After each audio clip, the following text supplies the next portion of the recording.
Hallelujah. प्रियो, एक बार फिर से मैं आप सबका परमेश्वर की जीवित पवित्र उपस्थिति में स्वागत करता हूँ और विश्वास करता हूँ कि आज आप तैयार हैं खुदा के इस कलाम को ग्रहण करने के लिए, जो आज के दिन में मैं आपके लिए लेके आया, जो परमेश्वर ने मुझे दिया। प्रियो, मैं विश्वास करता हूँ कि आप परमेश्वर के वचनों के द्वारा निरंतर आशीषित हो रहे हैं और न सिर्फ स्वयं आशीषित हो रहे हैं वरन लोगों को भी आशीषित कर रहे हैं, क्योंकि जब आप वचनों को बांटते हैं तो आप लोगों को आशीषित करते हैं, वो भी सुनकर ब्लेस होते हैं और आप अकेले इसका प्रतिफल नहीं पाते वरन आपके साथ वो लोग भी उसके भागी हो जाते हैं। सो आज का वचन भी जो मैं आपके लिए लेके आया हूँ, मैं विश्वास करता हूँ आप इसे बांटेंगे और लोगों तक इस वचन को पहुंचाएंगे। आइए प्रियो, खुदा के कलाम में चलिए। वचन जो पाया जाता है मरकुस उसका 4 अध्याय उसके 24 और 25 पद में। फिर उसने उनसे कहा, चौकस रहो कि क्या सुनते हो। जिस नाप से तुम नापते हो उसी से तुम्हारे लिए भी नापा जाएगा और तुमको अधिक दिया जाएगा, क्योंकि जिसके पास है उसको दिया जाएगा और जिसके पास नहीं है उससे वे भी जो उसके पास है ले लिया जाएगा। एक अद्भुत बात प्रभु का कलाम कर रहा है प्रियो। परमेश्वर के वचन में लिखा है, चौकस रहो कि क्या सुनते हो। एक महत्वपूर्ण बात प्रभु का कलाम कह रहा है और हमें चौकस रहने के लिए भी बोल रहा है। आपको मालूम है, जब हम किसी को चेतावनी देते हैं तो हम क्या वर्ड यूज करते हैं? हम कहते हैं ना, उस आदमी से चौकस रहना, वो आपका नाश कर देगा। आपको नहीं मालूम है वो आपके पीठ पीछे कैसी कैसी बातें करता है, कैसा बुरा भला आपको बोलता है। आपको चौकस रहने की आवश्यकता है। बोलते हैं ना, ऐसे ही हम जब हम चिताते हैं किसी को ना कि उस व्यक्ति के साथ मत रहिए, उससे चौकस रहिए, तो हम एक चेतावनी को देते हैं। ऐसे प्रभु भी जब यहाँ पे इस बात को कह रहे हैं, चौकस रहो कि क्या सुनते हो। जिस नाप से तुम नापते हो उसी से तुम्हारे लिए भी नापा जाएगा। तो परमेश्वर एक चेतावनी को दे रहे हैं। वो कह रहे हैं आपको और मुझे चौकस रहने की आवश्यकता है। और चौकस रहना किस में है? जिसमें जब हम सुनते हैं, हम किसी बात को सुनते हैं तो हमें उसमें चौकस रहना है। आप समझ रहे हैं मेरी बात को? आपको मालूम है दुनिया में बहुत सारी बातें होती हैं, बहुत सारी चर्चाएं होती हैं और कई बार हम अपने आनंद के कारण से उन बातों को बड़े ध्यान से सुनते हैं। बड़े मजे ले लेके हम उन बातों को सुनते हैं, एंजॉय कर करके सुनते हैं। पर प्रभु ने यहाँ जब चेतावनी दी तो वो हमें कुछ सिखा रहे हैं। वो हमें कह रहे हैं हमें सुनने के प्रति भी बहुत ज्यादा चौकस रहने की आवश्यकता है, क्योंकि यदि हम चौकस नहीं रहेंगे तो हम बहुत सारा कचरा अपने कानों के भीतर से अपने हृदय में ले लेंगे। बहुत सारे कानों के द्वारा बातें हमारे भीतर जाती हैं, बहुत सारा कचरा हमारे भीतर चला जाता, हमें पता भी नहीं चलता। आपको मालूम है, कोई भाई आया, कोई बहन आई और 10-5 मिनट आपके पास बैठा और उसने दुनिया भर की बातें इधर उधर की, बुराई की, व्यर्थ की, सब कुछ लेकर आपके भीतर डाल दी। और क्योंकि हम चौकस नहीं थे, क्योंकि हमने ध्यान नहीं दिया कि उसकी बातों का कोई औचित्य है या नहीं है, और वो सारा कचरा हमने अपने भीतर ले लिया। और आपको मालूम है, जब आप ये सब कुछ अपने भीतर लेते हैं तो वो निश्चय भार भी आता है। हालेलुया। आप समझ रहे हैं मेरी बात को? जो कुछ आपके भीतर जाता है वो आपके द्वारा बाहर भी आता है। अब जो कुछ आप सुनेंगे वो कुछ आप बाहर बोलेंगे। इसीलिए प्रभु कह रहे हैं आपको चौकस रहने की जरूरत है कि आप क्या सुनते हैं। अगर आप परमेश्वर का वचन सुनते हैं तो आप एक बात याद रखिएगा, परमेश्वर का वचन आपके जीवन में विश्वास को बढ़ाएगा। अगर आप परमेश्वर के वचन की बातों को सुनते हैं, दिन प्रतिदिन हम उठते बैठते परमेश्वर के वचनों को सुनते हैं, तो ये बातें हमारे फेथ को इंक्रीज करती हैं, ये हमारे विश्वास को बढ़ा देती हैं। बाइबल में लिखा है रोमियो उसका 10 अध्याय और उसके 17 पद में लिखा था, विश्वास सुनने से और सुनना मसीह के वचन से होता है। परमेश्वर के वचन में लिखा है विश्वास सुनने से और सुनना मसीह के वचन से होता है। आपके अगर अंदर विश्वास नहीं है, आपको लगता है कि आपके भीतर फेथ नहीं है, तो पता है फेथ आ सकता है। परमेश्वर के वचन में साफ लिखा है विश्वास सुनने से आता है। जब आप परमेश्वर के वचन को सुनेंगे, डे बाय डे परमेश्वर का वचन आपके भीतर जाएगा, तो आप देखिएगा आपका विश्वास बढ़ने लगेगा, है ना। एक भाई के जीवन की मैंने गवाही सुनी। वो हॉस्पिटल में बेड पे थे और उन्होंने कहा मैं अपनी आशा खो चुका था, मेरा विश्वास चला गया था, मुझे बिल्कुल भी आशा नहीं थी कि मैं बच सकूंगा। पर सडनली मैंने वचन को सुनना आरंभ किया। धीरे धीरे वचन डे बाय डे मेरे भीतर आता रहा और मेरा विश्वास बढ़ता गया कि परमेश्वर ने कहा है कि हाँ, वो बीमारों को उठा के खड़ा करता है, वो रोगों को दूर करने वाला परमेश्वर है। जैसे जैसे उस भाई ने वर्ड सुने, उसका विश्वास बढ़ता चला गया, इंक्रीज होता चला गया और वो कुछ ही समय के बाद चंगा होके अपने घर वापस आ गया, है ना। कैसे? विश्वास के द्वारा। मैं जब आपको ये बोल रहा हूं कि विश्वास सुनने से आता है और वो सुनना परमेश्वर के वचन से होना चाहिए, तो आपका विश्वास वचन से बढ़ता है। पर यदि हम कुछ ऐसी बातें सुनते हैं जो हमें नहीं सुननी चाहिए, तो पता है क्या होता है? तब हमारा जो विश्वास है वो चला भी जाता है। हालेलुया। अगर विश्वास सुनने से आ रहा है, अच्छी बातें, परमेश्वर के वचन की बातें, तो विश्वास चला भी जाएगा। अगर हम उन व्यर्थ की बातों में लगे रहेंगे जिनसे कोई लाभ नहीं होता। तीमुथियुस की पत्री को जब आप पढ़ेंगे, दूसरा तीमुथियुस उसका 2 अध्याय और उसके 14 पद से मैं आपके लिए पढ़ रहा हूं। परमेश्वर के वचन में लिखा है, इन बातों की सुधि उन्हें दिला और प्रभु के सामने चिता दे कि शब्दों पर तर्क वितर्क ना किया करें, जिनसे कुछ लाभ नहीं होता, वरन सुनने वाले बिगड़ जाते हैं। हालेलुया। प्रभु क्या कह रहा है?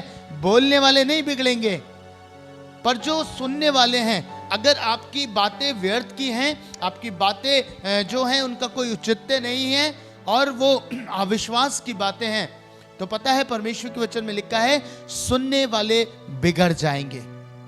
अगर आप दूसरे वर्जन में पढ़ेंगे तो वहां लिखा है सुनने वाले अपना नाश कर लेंगे। इतना भयानक है। इसीलिए प्रभु ने चेतावनी देके कहा, चौकस रहो कि क्या सुनते हो। अगर आप इसके 16 पद को पढ़ेंगे, दूसरा तीमुथियुस 2 अध्याय के 16 पद को, तो वहां लिखा है अशुद्ध बकवास से बचा रहे, क्योंकि ऐसे लोग और भी अभक्ति में बढ़ते जाएंगे और उनका वचन सड़े घाव की तरह फैलता जाएगा। हुमिनियुस और फिलेतुस उन्हीं में से हैं जो ये कहकर कि पुनरुत्थान हो चुका है, सत्य से भटक गए और कितनों के विश्वास को उलट पुलट कर देते हैं।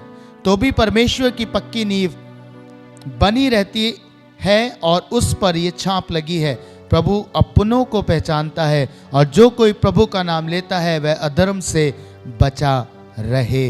परमेश्वर के वचन में लिखा है पर अशुद्ध बकवास से बचा रहे। पौलुस तीमुथियुस को इस बात को बता रहे, चिता रहे हैं। वो जानता है पौलुस परमेश्वर का दास कि अगर ये अशुद्ध बातें, ये व्यर्थ की बातें, ये खामखा की चैटरिंग इसके कानों में जाएगी, इसके जीवन में जाएगी, तो ये इसके जीवन को खराब कर देगी, इसे विश्वास से अविश्वास की ओर ले आएगी। और परमेश्वर कह रहा है ऐसी बातों से बचे रहे। और पता है हम लोग अधिकतर इन बातों में एंजॉय करते हैं, है ना।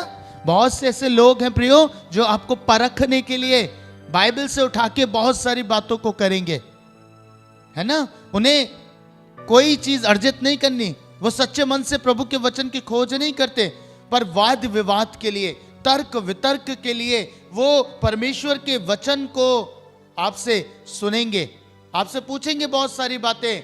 हाँ, मैं ये बताओ इसका मतलब क्या है। मैंने तो बहुत सारे जीवनों को सुना है प्रियो, और मैं उनके क्वेश्चन से उनको पहचान लेता हूं कि क्या ये वास्तव में परमेश्वर के वचन से प्रेम करता है या मुझे परखने आया है, या सिर्फ इसलिए आया है कि मेरे भीतर भी कुछ शंकाएं डाल दें। आपको मालूम है, बहुत सारे जीवन आत्मिक उन्नति में पिछड़ गए, अविश्वास में चले गए। मालूम है क्यों? क्योंकि वो तर्क वितर्क में पड़ गए। उन्होंने सुना वो बातें जो उनके लाभ की नहीं थी। मैंने प्रभु के एक दास को सुना, उन्होंने बहुत खूबसूरत बात करी। बोले, जब तुम किसी भाई को सुनो, किसी बहन को सुनो, तो ऐसे ग्रहण करा करो जैसे तुम मछली खाते हो। ये प्रभु के दास ने बोला, बहुत खूबसूरत बात बोली उन्होंने। बोले, ऐसा ग्रहण करा करो जैसे तुम मछली खाते हो। आपको पता है मछली में आप क्या करते हैं? ऊपर का फ्लैश खाते हैं और बोन्स को, कांटों को छोड़ देते हैं। अगर आप कांटे भी ग्रहण करेंगे तो क्या होगा? आपकी लाइफ में बहुत सारे संकट आ जाएंगे, बहुत सारी तकलीफ आ जाएगी, गले में फंस जाएगा, कहीं फंस जाएगा। बहुत बहुत अद्भुत बात मुझे उन प्रचारक की लगी। पता है आज लोग यही तो नहीं कर रहे हैं, उन्हें जजमेंट देना है, उन्हें न्याय करना है, बातों को पकड़ के बैठ जाते हैं। मैंने तो ऐसे ऐसे समझा था, मैंने तो इसे ऐसे समझ लिया था, पर ये तो कुछ और तरीके से बता रहा है, उसका न्याय करने लगते हैं। प्रभु कह रहे क्या जरूरत है? जो तुम्हारे लाभ की है वो बातें ग्रहण करो, और जो बातें लाभ की नहीं है उन्हें छोड़ दो। चौकसी से सुनो। जब आप परमेश्वर के वचन को सुनेंगे नहीं, आपका ध्यान परमेश्वर के वचनों पे होगा नहीं, तो आप सारी व्यर्थ बातें भी ग्रहण करेंगे और वो आपको नुकसान पहुंचाएगी। इसलिए प्रभु ने कहा, चौकस रहो कि क्या सुनते हो। Hallelujah, hallelujah. हमें बहुत चौकस रहने की जरूरत है। जब आप गिनती उसके 13 अध्याय को पढ़ेंगे, वहां पे बहुत खूबसूरत बात लिखी है। पता है, उससे पहले मैं गिनती 13 अध्याय में जाऊं, मैं एक जगह से आपके लिए पढ़ रहा हूं, ध्यान से सुनिएगा, आपके लाभ की बात है। लिखा है अय्यूब उसके 12 अध्याय और उसके 11 पद में, जैसे जीभ से भोजन चखा जाता है, क्या वैसे ही कान से वचन नहीं परखे जाते। प्रभु का वचन कह रहा है कि जीभ से भोजन चखा जाता है और वैसे ही कान से वचन परखे जाते हैं। आप लोग कोई चीज खाते हैं तो क्या करते हैं? आपको पता होता है, अगर टेस्ट अच्छा है, चीज खाने योग्य है, तो आप खा लेते हैं, आपके भीतर आ जाती है, आप उसे एंजॉय करते हैं। अगर उसका स्वाद बहुत अच्छा है ना, बड़े आराम से आप खाते हैं। पर यदि जुबान पे रखते ही उसका टेस्ट आपको बुरा लगता है, तो आप क्या करते हैं? उगल देते हैं, है ना। परमेश्वर क्या कह रहे हैं? प्रभु एक बात आपको सिखा रहे हैं, जैसे जीभ से भोजन चखा जाता है, वैसे कानों से वचन परखे भी जाते हैं। पर पता है, हमें तो आदत पड़ गई है। कोई भाई अगर किसी की बुराई करना शुरू करता है, तो हमें आदत पड़ गई है कानों को उस बुराई को सुनने की, और जो कुछ आप सुनते हैं फिर आप वही निकालते हैं। आप उन्हीं बातों को ग्रहण करते हैं और वही बातें आपके मुंह से बार बार फिर वो निकलती रहती हैं। देखा है ना, आपने सुना है ना, कोई भाई बैठा है, आपने नहीं परखे उसके वचन, आपने नहीं जांचे उसके वचन, क्या ये परमेश्वर की ओर से हैं? क्या इन बातों से मेरा कुछ लाभ होगा? क्या इन बातों से जिन्हें मैं सुन रहा हूं कुछ उन्नति की बात है? क्या मेरे जीवन में आत्मिक उन्नति आएगी? है ना। हम बिना जांचे, बिना परखे हर एक बात को सुनते हैं, कान लगाते हैं। प्रभु कह रहा है चौकस रहो, चौकस रहने की आवश्यकता है। मेरे भाइयों, मेरी बहनों, मैं आपसे एक बात कहता हूं, परमेश्वर के वचन के लिए आपको हर एक चीज को परखना है। परखना इन द सेंस कि वो बातें जो भाई, जो बहन बोल रहा है, क्या उनसे कुछ लाभ होगा? आप उन बातों को सुनिए ना जो आपके आत्मिक उन्नति की बातें, ग्रहण कीजिए। कई बार बहुत सारे जीवन अपना अभिषेक मालूम है सुनने के द्वारा खो देते हैं, उन्हें पता भी नहीं चलता। क्योंकि वो उन चीजों के भागी होते हैं, उन ग्रुप्स के भागी बन जाते हैं जो ग्रुप खामखा की बातें करता है। परमेश्वर कहता है ऐसे ग्रुप से अलग हो जाओ, ऐसी बातों से अलग हो जाओ।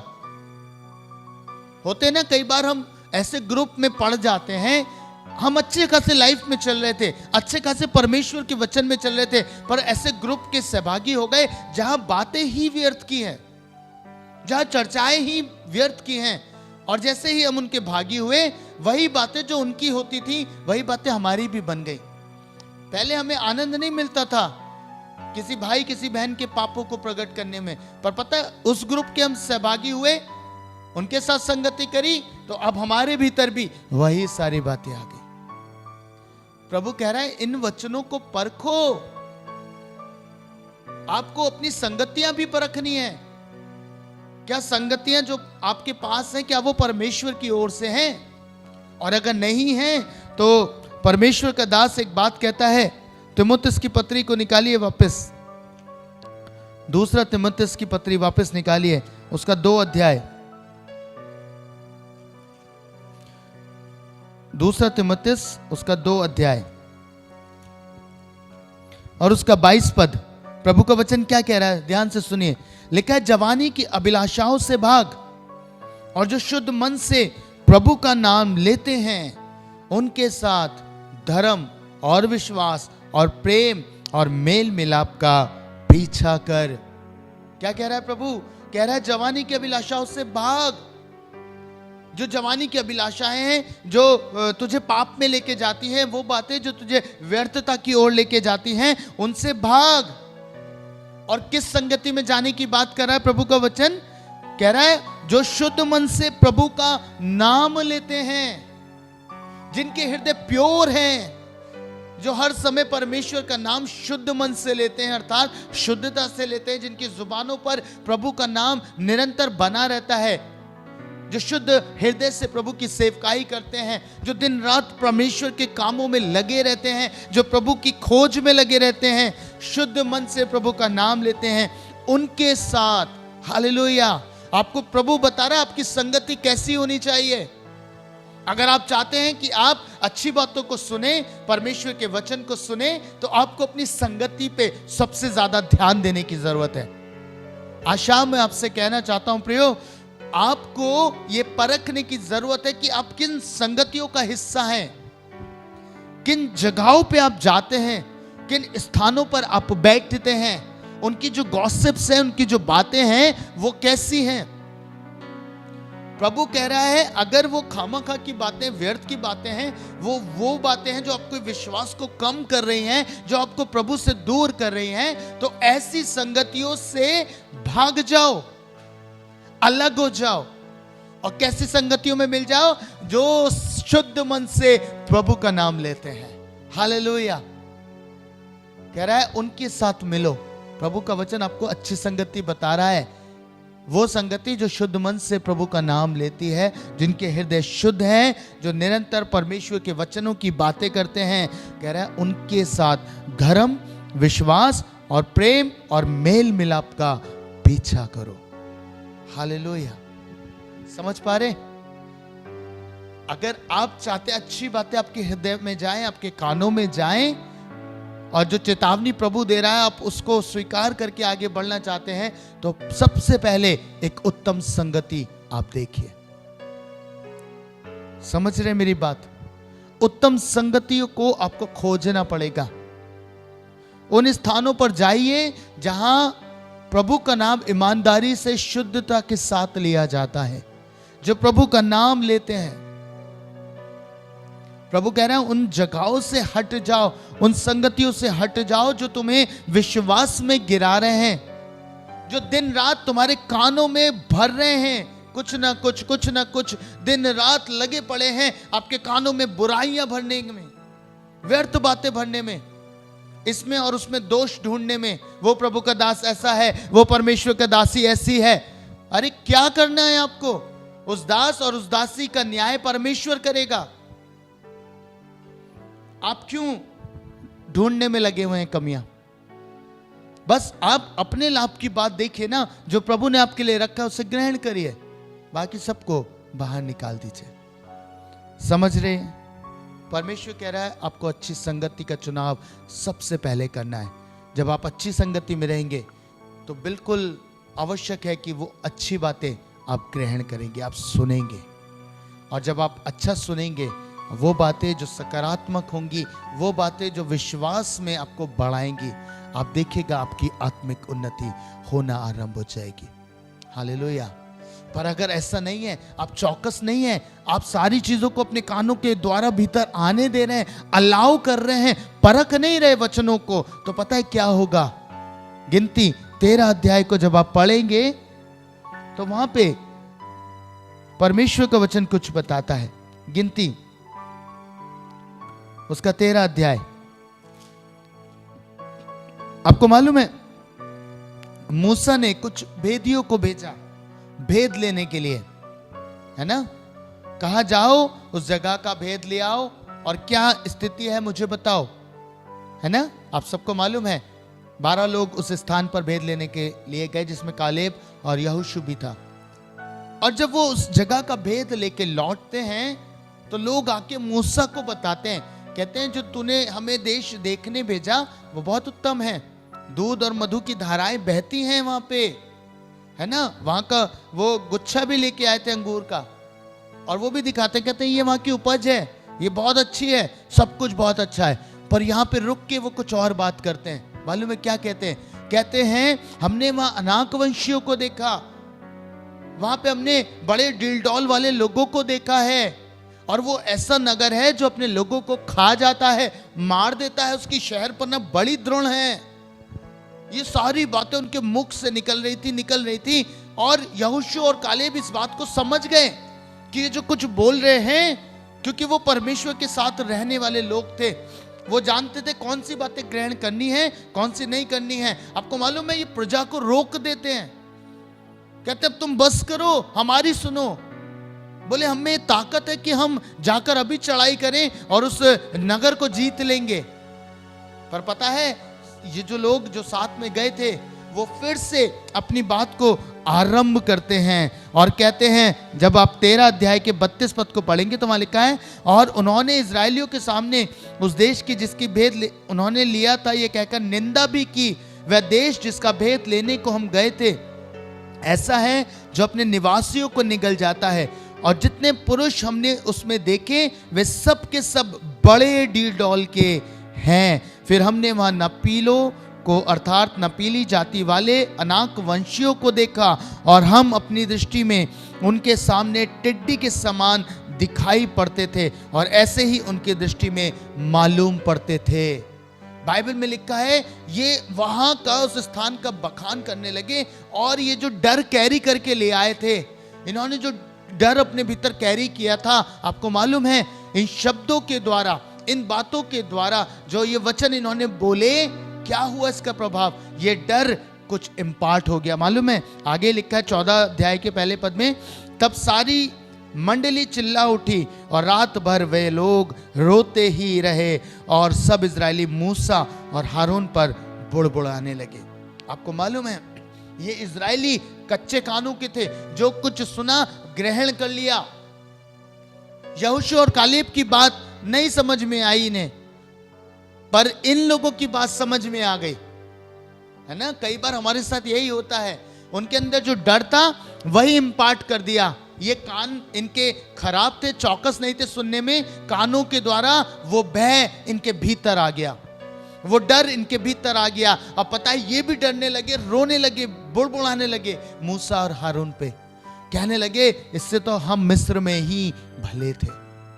आपको बताना चाहता हूं प्रियो, कई बार हमारे जीवन के साथ ऐसा ही होता है। यदि हम चौकस नहीं है, वचन को परख नहीं रहे, कौन सा अंदर लेना है कौन सा छोड़ना है, हम सब कुछ भीतर ले रहे हैं, तो पता है जाने अनजाने हम भी इन्हीं की तरह हो जाते हैं। कुछ समय के बाद जैसे ये परमेश्वर पे मूसा पे बुड़बुड़ाने लगे, वैसे हम भी बुड़बुड़ाने लगते हैं, हम भी निंदा करने लगते हैं, हम भी बुराइयां करने लगते हैं, हम भी व्यर्थ बातें करने लगते हैं, हम भी वो बातों में सहभागिता करते हैं जो परमेश्वर को पसंद नहीं है। और आपको मालूम है इन सब का रिजल्ट क्या हुआ? परमेश्वर ने इन लोगों का नाश कर दिया उसी जंगल में। आपको बताना चाहता हूं प्रियो, प्रभु कह रहा है, परमेश्वर कह रहे हैं कि अपने कानों में आप चौकसी ले आओ। क्या सुन रहे हो? बहुत सुन ली आपने व्यर्थ की बातें, बहुत सुन ली चिट चैट, बहुत सुन लिया गॉसिप्स की बातें, बहुत सुन ली वो बातें, बहुत सुन लिया वो कचरा जो शायद अब आपके भीतर भी आ गया है ना? कोई स्त्री आके अगर एक स्त्री के पास बार बार बैठ के एक भाई एक बहन की बुराई करना आरंभ करे, रोज करे, प्रतिदिन पे करे और आप उसे एंटरटेन करें, मैं आपको बताऊं, भले ही उस भाई ने उस बहन ने आपका कुछ ना बिगाड़ा हो, पर कुछ दिनों के बाद उसकी इमेज आपके सामने खराब हो जाएगी। अभी तो शायद आपने उसे देखा भी नहीं, अभी तो शायद आप उससे मिले भी नहीं, उससे मुलाकात भी नहीं करी, पर क्योंकि उस भाई ने उस बहन ने आपके कान भर दिए थे, आपके कानों में बुरे वचन डाल दिए थे, आपने परखा नहीं, आपके अंदर उसकी वही इमेज बनी जो उसने बनाई। हालेलुया, समझ गए ना? उसके भीतर वही इमेज बनी जो उन बातों ने बनाई। ये जो इजरायली आए थे ना, जो कनान को देख के आए थे, बाकी लोगों ने नहीं देखा था, पर जैसी इमेज इन इजरायलियों ने प्रकट करी, इन 10 लोगों ने प्रकट करी, वही इमेज इन लोगों ने जो सुना ग्रहण करा। हालेलुया, आपको समझ आ रही है बात? कितनी भयानक बात है। इसलिए प्रभु तो कह रहे चौकस रहो, क्या सुन रहे हो? और हम सबसे ज्यादा लापरवाही सुनने में करते हैं, सबसे ज्यादा लापरवाही सुनने में करते हैं। आपको मालूम है यीशु मसीह बहुत चौकस थे सुनने में, यीशु मसीह बहुत चौकस थे, उसके डिसाइपल्स बहुत चौकस थे सुनने में। उन्हें पता था अगर मैं ये सुन लूंगा ये मेरे भीतर आएगा, इसलिए यीशु मसीह जगह जगह मना करते थे, है ना? एक लड़की को जिलाने जा रहे थे, लोग आके बोलते हैं, वो उनकी बात को काट कर कहते हैं नहीं हम चलेंगे। आप समझ रहे हैं मेरी बात? कितना अद्भुत बात है, आपको सिखाने के लिए परमेश्वर ने वचन में रखी है। लिखा है कि चौकस रहो, क्या सुनते हो। आगे लिखा है जिस नाप से तुम नापते हो उसी से तुम्हारे लिए नापा जाएगा। ये बिल्कुल ऐसा है, आपने परमेश्वर का वचन सुना, आपने ग्रहण किया, आपने उस पर ध्यान लगाया, उस पर मनन किया, आप नाप रहे थे। क्या नाप रहे थे? जो वचन आपने सुना। अब परमेश्वर क्या कह रहे हैं? जिस नाप से तुम नापते हो तुम्हारे लिए नापा जाएगा। परमेश्वर के वचन को ग्रहण कर कर एक सकारात्मक व्यक्ति बन गए। अब प्रभु कह रहा है तुम्हारे लिए भी वैसा ही होगा। आप सकारात्मकता आपने ग्रहण करी और सकारात्मक होते जाएंगे और अच्छा जीवन होता चला जाएगा। Hallelujah, hallelujah. आपको समझ में आ रही है मेरी बात? प्रभु क्या कह रहा है? प्रभु कह रहा है अब बहुत हो गया, बहुत सुन लिया इधर उधर की बातें, परमेश्वर के वचन पर ध्यान लगाओ, ध्यान लगाओ, चौकस रहो। आपको जो सुनना है वो बहुत ध्यान से सुनना है। व्यर्थ बातों को अपनी लाइफ के भीतर एंटर मत होने दो, है ना? कितने जीवन ऐसे हैं जो इन बातों के कारण से खराब हो गए। आत्मिक जीवन में बहुत वंडरफुली मूव कर रहे थे, मैंने देखा बहुत लाइफ को, बहुत अच्छे चल रहे थे, पर पता है व्यर्थ के तर्क वितर्क में पड़ गए, व्यर्थ की चीजों में पड़ गए। किसी ने उनको एक ऐसा प्रश्न करा, भाई ऐसा बता बाइबल में ऐसा लिखा है, आपको मालूम है उसने उसे एज इट इज ग्रहण कर लिया कि हाँ बात तो सही कह रहे हो, है ना? ना वो भाई खुद बढ़ रहा था ना आपको बढ़ने देगा, उसने अपना खराब बीज आपके अंदर डाल दिया। अगर आपको लगता है कि आपके कोई सवाल है ना, तो जेन्युइनली उसे मेडिटेट करिए, पर इसलिए नहीं। मैंने देखा बहुत सारे जीवन पाकशा नहीं लेते, कारण बहुत सारे हैं, है ना? एक भाई ने तो मुझसे कहा कि जब यीशु मसीह ने दी तो शाम में दी थी, हमारे चर्चेज में तो सुबह में होती है। बेकार की बात है। हो सकता है टाइमिंग का अंतर हो, अब वो इजराइल में है, यहां पे है, समय का अंतर है, ये कोई लॉजिक नहीं है। प्रभु ने कहा जब मिलो तब मेरी यादगारी में ये किया करो। प्रभु ने कब कहा कि आपको उसी समय लेनी है? और पता है बहुत सारे जीवनों ने इन्हीं तर्क वितर्क को सुनकर अपनी लाइफ खराब कर ली है। हाँ, प्रभु कहता है अपने आप को जांचो, अगर आप उस योग्य हैं तो आप लीजिए, पर व्यर्थ की बातों में मत पड़िए, व्यर्थ के तर्क वितर्क में मत पड़िए। आप अपना आत्मिक जीवन खराब कर लेंगे, आपका फॉल आ जाएगा। प्रभु के साथ ईमानदार रहिए ना। कुछ चीजें अगर नहीं समझ में आ रही उन्हें छोड़ दीजिए। प्रभु का दास दाऊद कहता है, जो बातें मेरे लिए कठिन हैं उनसे मैं कोई मेल नहीं रखता, मैं उन पे ध्यान नहीं देता। प्रभु का जब समय आएगा समझा देगा ना। अगर मैं गलती भी कर रहा हूंगा तो भी समझा देगा। खामा में अपनी लाइफ इन चीजों में पढ़कर खराब मत करिए। परमेश्वर आपको सिखा रहे हैं, बहुत चौकस रहिए परमेश्वर के वचन में। हालेलुया, समझ में आ गई ना। आज से बहुत कुछ छान कर कानों के भीतर जाना है। छन्नी लगा दीजिए। चाय छानते हैं ना ताकि पत्ती ना आ जाए, अदरक ना आ जाए। चाय को छानते हैं ना तो सिर्फ लिक्विड ही अंदर जाता है। ऐसे ही कानों पे भी ऐसी छन्नी लगा के रखिए। आज से आंखों पे भी ऐसी छन्नी लगा के रखिए ताकि कोई भी व्यर्थ बात आपके भीतर प्रवेश ना करे। इग्नोर करें चीजों को, उन बातों को मत ग्रहण करिए जो व्यर्थ की हैं, जो आपके आत्मिक जीवन को आने वाले समय में खराब कर सकते हैं। आइए प्रियो, मैं उम्मीद करता हूं कि आपने परमेश्वर के वचन से एक शिक्षा को पाया है और आज से आप चौकसी बरतेंगे। अपनी आंखों को बंद करें और परमेश्वर से सामर्थ मांगे। कहें, प्रभु मेरे कानों पर अपना पहरा बिठा दीजिए। प्रभु, जैसे दाऊद कहता है ना, मुख पे पहरा बिठा दे, वैसे आप कहिए, परमेश्वर मेरे कानों पे भी पहरा बिठाइए। मैं ऐसी कोई बात ना सुनूं, ऐसी कोई चीज ना सुनूं परमेश्वर जो मेरे आत्मिक जीवन को खराब करे। क्योंकि सुनने के द्वारा मैंने जान लिया है कि सुनने वाले बिगड़ सकते हैं, नाश हो सकता है। क्यों इन व्यर्थ बातों में पड़ना है। आइए प्रार्थना करें।